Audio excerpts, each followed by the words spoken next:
Hello दोस्तों, मैं रवि कश्यप और स्वागत करता हूं आपका कॉमर्स विद रवि कश्यप में। दोस्तों, आज जो हम डिस्कस करने वाले हो बिजनेस ऑर्गेनाइजेशन और मैनेजमेंट का चैप्टर नंबर 15 डिस्कस करने वाले हैं। और जैसा कि आपको पता है, आपके एग्जाम भी बहुत ज़्यादा नियर है, मतलब आने वाले हैं। तो जितना हो सकता है मैं चैप्टर आपके कवर करने की कोशिश करूँगा। बाद बाकी all the best and do your best in exam. तो दोस्तों, आज स्टार्ट करते हैं फाइनेंशियल मैनेजमेंट, जो कि एक बहुत ज़्यादा इंपॉर्टेंट चैप्टर है और जल्दी समझ भी नहीं आता है। तो कैसे समझना है, जरा ध्यान से सुनिएगा। इसको एक एग्जांपल के थ्रू स्टार्ट करते हैं। मान लेते हैं आप और मैं एक बिजनेस स्टार्ट करने जा रहे हैं, ठीक है। तो बिजनेस स्टार्ट करने के लिए क्या चाहिए? सबसे पहले पैसा, मनी। तो सबसे पहली चीज जो यहाँ सबसे बड़ी बात आती है वो आती है पैसे की। जिस तरह एक शरीर को चलने के लिए खून की जरूरत होती है, वैसे एक बिजनेस को चलाने के लिए पैसे की जरूरत होती है। तो भाई, बिना पैसे के बिजनेस चल नहीं सकता। अब ठीक है, चलो बिजनेस स्टार्ट करते हैं। तो आप और मैं मिलकर बैठेंगे, भाई तुम कितने पैसे लगा रहे हो, मैं कितने पैसे लगा रहा हूँ, ठीक है। तो ये रीजन आ गया। अब आप कह रहे हो कि मैं कम लगाऊंगा, मेरे पैसे नहीं है। मैं कह रहा हूँ कि नहीं, तुम ज़्यादा लगाओ, मेरे पैसे नहीं है। यहाँ पे एक डिसीजन आ रहा है कि पैसा कहाँ से लगाया जाएगा और कितना लगाया जाएगा और कहाँ खर्च करा जाएगा। तो ये कई सारे डिसीजन लेने पड़ेंगे। बेसिकली आपको पता है कि हमने एक टॉपिक कभी पढ़ा होगा 12th में, central problem of economy. Central problem of economy का मतलब हो गया कि एक अर्थव्यवस्था की केंद्रीय समस्या है, जिसका मतलब होता है क्या उत्पादन करें, कैसे उत्पादन करें और किसके लिए उत्पादन करें। तो वैसे ही यहाँ पे क्या खरीदें और कैसे खरीदें। क्या खरीदे का मतलब है आपको बिजनेस चलाने के लिए असेट्स खरीदने पड़ेंगे। तो लॉन्ग टर्म असेट्स खरीदने हैं, शॉर्ट टर्म असेट्स करना है, वर्किंग कैपिटल खरीदनी है। चलो खरीद तो लेंगे, हम डिसाइड करते हैं। तो खरीदेंगे कैसे, पैसा कहाँ से आएगा। तो ये पूरा सिनेरियो जो बन रहा है, जो हमें डिसीजन लेना पड़ेगा, जो मैं ये पूरा डिस्कस करना पड़ेगा, ये क्या कहलाता है? वित्तीय प्रबंधन, पैसे का मैनेजमेंट करना। अब पैसे का मैनेजमेंट करने के लिए आपको इसके 4 काम करने पड़ेंगे। बेसिकली 4-5 काम है, तो हम डिस्कस करते हैं वो कौन से हैं। तो सबसे पहला जो क्वेश्चन आपके एग्जाम में आ सकता है वो आ सकता है, what is financial management and what are the function of financial management. वित्तीय प्रबंधन क्या है और इसके कार्य बताइए। तो हम सबसे पहले इसके डिस्कस करते हैं फंक्शन। तो हेडिंग डालेंगे हम, फंक्शन ऑफ फाइनेंशियल मैनेजमेंट, जिसका हिंदी में मतलब हो गया कार्य। तो हम पहले इसके कार्य समझेंगे। दोस्तों, सबसे पहले जो आपको इसमें काम करना है ना फाइनेंशियल मैनेजमेंट में, वो आपको लेने पड़ेंगे यहाँ पे डिसीजन। क्या लेने पड़ेंगे? डिसीजन। तो जो आपको जैसे कि बता रखा है, सबसे पहले जो यहाँ पे आपका कार्य हुआ है फाइनेंसिंग।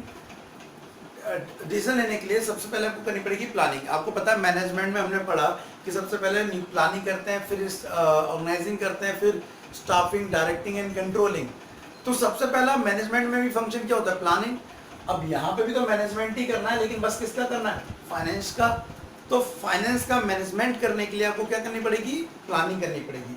तो आपका जो पहला फंक्शन हो गया वो हो गया फाइनेंशियल प्लानिंग। प्लानिंग हिंदी में इसको बोलेंगे वित्तीय नियोजन, पैसे का नियोजन करना।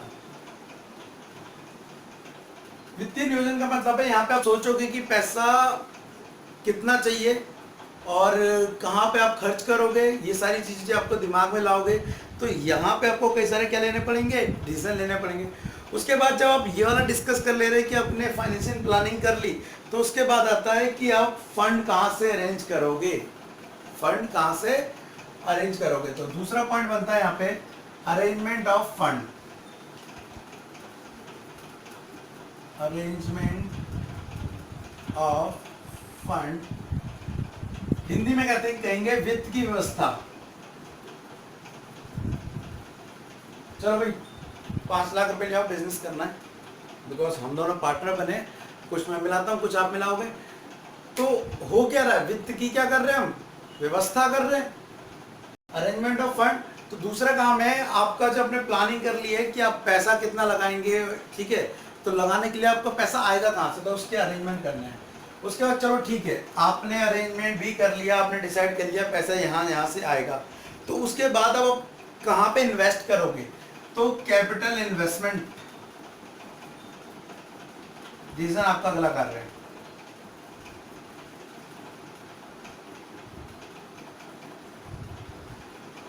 कैपिटल डिसीजन का मतलब क्या कि वित्त व्यवस्था निर्णय के बाद अगली जो जो डिसीजन है वो है, हिंदी में कहेंगे इसको पूंजी विनियोग निर्णय, पूंजी विनियोग निर्णय। ठीक है, चलिए विनियोग निर्णय भी हमने कर लिया कि भाई यहाँ पे इन्वेस्ट करेंगे, 4 मशीनरी लानी है, 2 बिल्डिंग खरीदनी है, कुछ फर्नीचर खरीदना है, तो ये सारे डिसीजन हमने ले लिए। अब उसके बाद आता है आय का प्रबंध, means management of earning, management of earning. आपके पास जो पैसा आ रहा है, क्या वो सारा का सारा शेयर होल्डर को दे दोगे या फ्यूचर पर्पस के लिए रखोगे या कहीं रिजर्व के तौर पे भी बचा के रखोगे? ठीक है, तो हमारे पास सामने कई सारे प्रॉब्लम आ जाती है, हमें फ्यूचर पर्पस के लिए पैसा चाहिए, हमें अपने शेयर होल्डर को भी पैसा देना है, हमें फ्यूचर जनरल भी क्रिएट करना है, तो उसके लिए आप करेंगे मैनेजमेंट ऑफ अर्निंग। तो अर्निंग मतलब क्या हो गया? आय, और उसका क्या करना पड़ेगा? प्रबंध, तो मैनेजमेंट। चलिए हमने ये भी कर लिया मैनेजमेंट। अब जो हमारे को क्या आई? मैनेज अर्निंग की आई, अर्निंग के बाद आया हमारे पास कैश। तो अब आपको कैश का मैनेजमेंट करना पड़ेगा, तो जिसके लिए वर्ड यूज करा गया आपके management of cash, management of cash. रोकड़ का प्रबंध, रोकड़ का प्रबंध का मतलब है यहाँ पे आपके पास कैश आ गया, ठीक है, बिजनेस से चला के, तो आप मजदूरों को उनकी सैलरी दोगे, सप्लायर को पेमेंट करोगे, और बहुत सारे ऐसे काम है जहां से हमने पैसा लिया था। कुछ चीज हमने रेंट पे ले रखी थी, उनकी पेमेंट करेंगे। मान लेते हैं हमारी बिल्डिंग ही रेंट पे थी, तो उसकी पेमेंट करनी पड़ेगी। तो ये इसमें क्या करना पड़ रहा है? हमारा जो कैश है, रोकड़ है, उसको हमें मैनेजमेंट करना पड़ रहा है, कहाँ खर्च करना है और कहाँ नहीं करना। और लास्ट में हमारा है वित्तीय निर्णय, financing control, means 6 point, Hindi English में है फाइनेंशियल कंट्रोल।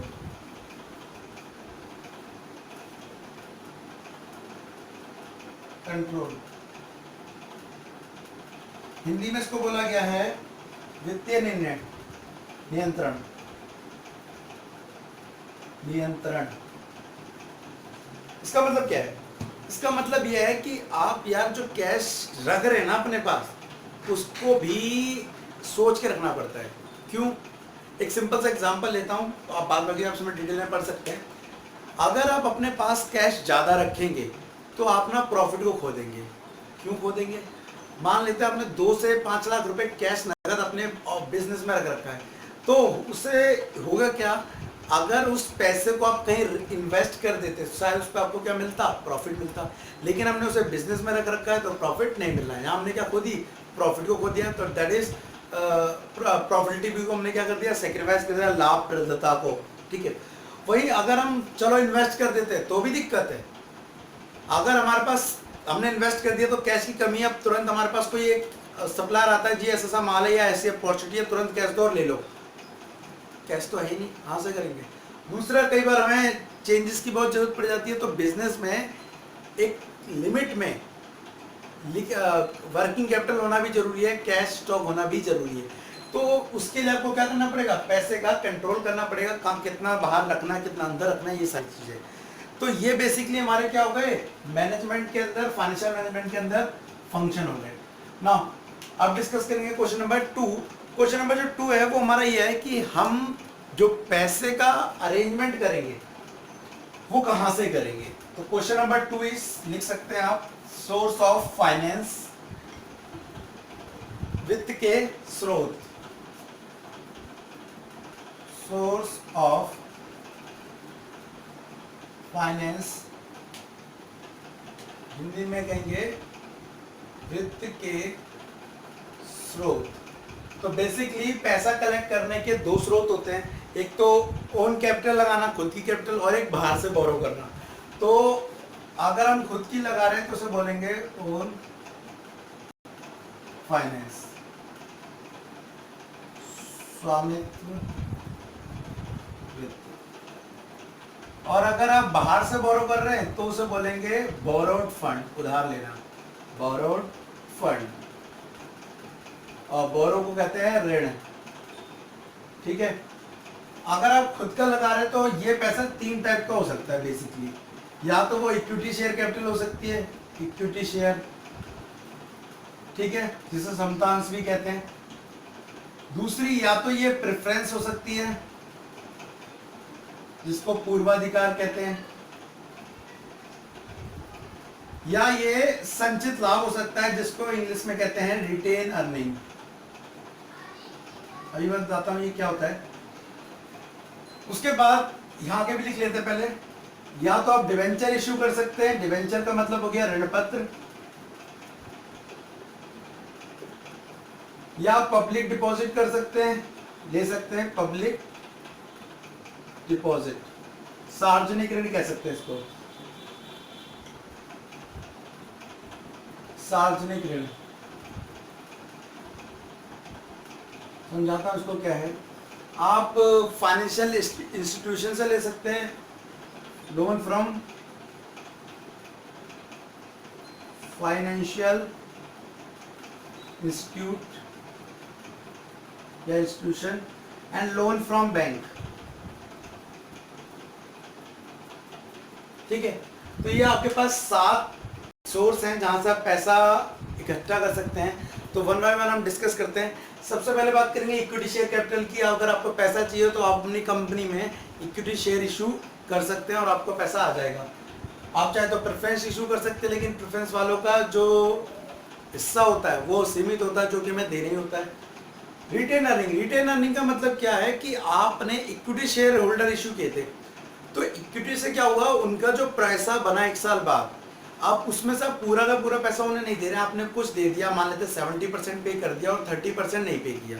30% आपने उनसे एक एडवाइस मांगी या एक सजेशन दिया कि आप इस पैसों को अभी मत लीजिए, फ्यूचर में लेना, क्योंकि हम इसको री इन्वेस्ट करने जा रहे हैं और री इन्वेस्ट करने से जो प्रॉफिट होगा वो हम आपको देंगे। मोस्टली लोग एग्री हो जाएंगे।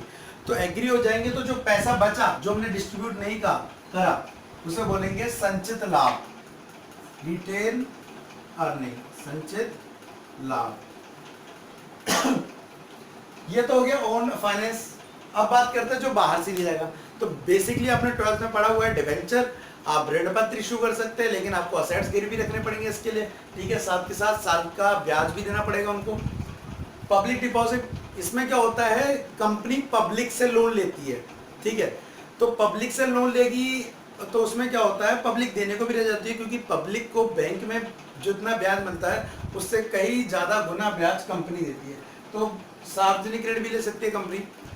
नेक्स्ट, जो फाइनेंशियल इंस्टीट्यूशन होता है, जिनका फाइनेंस का काम होता है, कंपनी उनसे लोन ले सकती है। जैसे एग्जांपल के लिए आपने सुना होगा Muthoot finance, Mandapam gold loan. तो ये क्या होता है, ये ऐसे कई सारी कंपनियां, मैं तो एग्जांपल ये जो मैंने फेस की हैं 2-3, तो ये क्या कर रही है, लोन प्रोवाइड करती है। तो कंपनी चाहे तो इनसे भी लोन ले सकती है ना। लोन फ्रॉम बैंक, कंपनी चाहे तो बैंक से लोन ले सकती है, वहां पे आपको क्या देना पड़ेगा, ब्याज देना पड़ेगा और मॉर्गेज रखना पड़ेगा। तो बेसिकली यहाँ कुछ 2 तरह से हम बोरो कर सकते हैं, मतलब पैसा इकट्ठा कर सकते हैं। तो ये था सोर्स ऑफ फाइनेंस, जिसको आप पॉइंट के लिखकर एक्सप्लेन कर सकते हैं। दोस्तों इसके बाद एक क्वेश्चन और इम्पोर्टेंट यहाँ पे जो बन रहा है, वो 3 पॉइंट एक्सप्लेन करने को बोल रहा है। यहाँ पर 3 पॉइंट क्या है। सबसे पहला जो पॉइंट आ रहा है वो बोल रहा है right short note on first method of issuing security. तो मैं आपको समझाने जा रहा हूं मेथड ऑफ इशूइंग सिक्योरिटी। इसको मिटा देते हैं।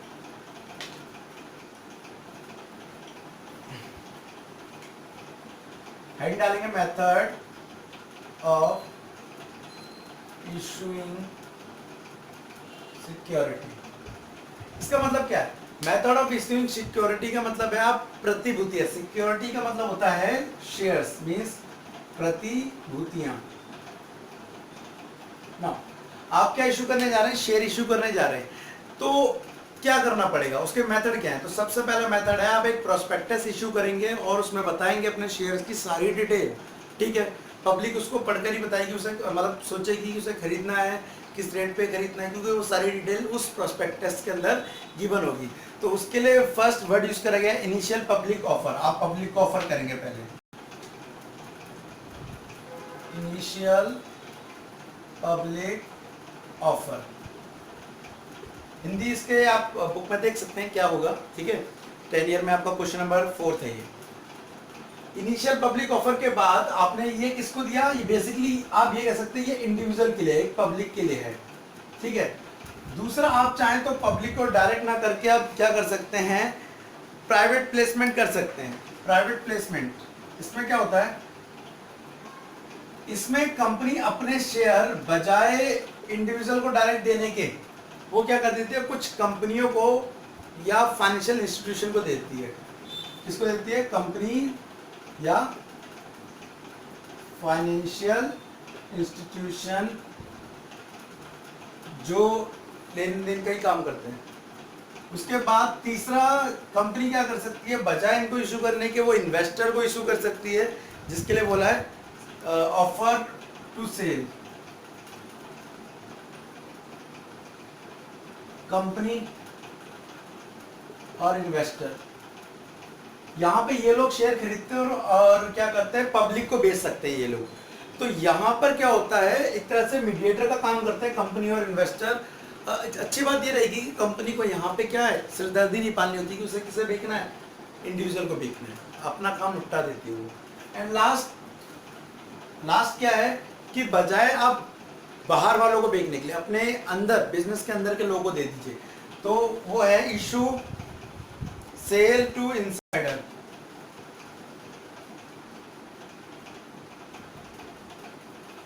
सेल टू इनसाइडर का मतलब है अपने एम्प्लॉय को दे सकते हो आप, रिलेटिव को दे सकते हो आप, डायरेक्टर को दे सकते हो आप, तो समथिंग जो कंपनी के अंदर लोग हैं उनको इशू कर देना। तो ये हो गए आपके मेथड ऑफ इशूइंग प्रतिभूतियां, मींस इक्विटी, वो सॉरी सिक्योरिटीज। नाउ दो टॉपिक और दिए, मैं इसको आप यहीं पे समझाता हूँ छोटा सा। एक क्वेश्चन इसमें और दिया हुआ है, क्या वेंचर कैपिटल क्या होती है, वेंचर कैपिटल, और एक दिया है lease financing. Lease financing, lease, तो वेंचर कैपिटल समझो क्या होता है पहले। वेंचर कैपिटल का मतलब होता है कुछ बिजनेस कुछ ज्यादा ही रिस्की होते हैं तो कंपनियां उसको फाइनेंस नहीं करती हैं। तो कुछ कंपनियां ऐसी हैं, मतलब कुछ फाइनेंस वाली कंपनियां जो ज्यादा रिस्क वाले बिजनेस को भी क्या करती हैं, पैसे देती हैं, बट उनकी जो रिटर्न्स होते हैं वो ज्यादा मांगती हैं, लेकिन पैसे तो प्रोवाइड कर रही हैं। तो ऐसे बिजनेस को जो हम पैसे प्रोवाइड करते हैं वो बहुत ही रिस्की होता है, इसलिए इस कैपिटल का नाम भी क्या रखा गया है, साहस पूंजी। क्लियर? तो इसको डिटेल में साहस पूंजी को आप पढ़ सकते हैं आपके टेनियर में, क्वेश्चन नंबर 4 का पॉइंट नंबर 2 है। लीज फाइनेंसिंग को एक एग्जांपल के जो समझाता हूँ। नॉर्मली क्या होता है, यूपी बिहार के कुछ जो मोस्टली गांव है या कल वहाँ पे एरियो में खेत ना लीज पे लिए जाते हैं। लीज में मतलब पट्टे पर। पट्टे का मतलब हो गया कि आप अपना खेत 1 साल के लिए किसी को दे के आ जाइए, वो 1 साल तक आपके खेत में कुछ भी करे और आपको 1 साल के जो भी है 1 लाख 1.5 लाख 2 लाख रुपए आपको दे देगा, ठीक है, और वो 1 साल के लिए खेत उसका हो गया। तो एक तरह से पट्टे पे हो गया, या ये कह लो आपने एक तरह से किराया ले लिया 1 साल का उससे। वैसे ही होता है कि जब आप बिजनेस कर रहे हैं तो आपको बड़ी बड़ी मशीनें चाहिए जो कि आप नहीं खरीद सकते, तो आप फाइनेंस कंपनी से बोलते हैं, वो आपको खरीद कर देती है, ठीक है। जब तक आप यूज करते हैं तब तक उसका आप रेंट भरते रहते हैं, जब आपको इसे यूज नहीं करना तो आप वापस कर देते हैं किसको, फाइनेंस कंपनी को। तो इस टॉपिक को बोलते हैं लीज फाइनेंस, मींस पट्टे पट्टा वित्त बोलते शायद, समथिंग लाइक, ठीक है। तो ये हो गया दोस्तों, ये इंपॉर्टेंट क्वेश्चन थे जो आपके एग्जाम में आने वाले हैं फाइनेंस चैप्टर से। तो होपफुली आपको आज का टॉपिक भी समझ आया होगा। दोस्तों एक चीज़ और, कृपया लाइक करते रहे करें ताकि मेरा भी मोटिवेशन बढ़े कि मैं सही बना रहा हूँ और आप लोगों को समझ आ रहा है। नहीं लाइक होगा, नहीं मतलब कोई रिस्पॉन्स करेगा तो मुझे भी लगेगा मैं बेकार में बना रहा हूँ, इससे बढ़िया तो अपने काम पे ध्यान दूंगा। तो दोस्तों लाइक करते रहे, सब्सक्राइब करते रहें, बाय।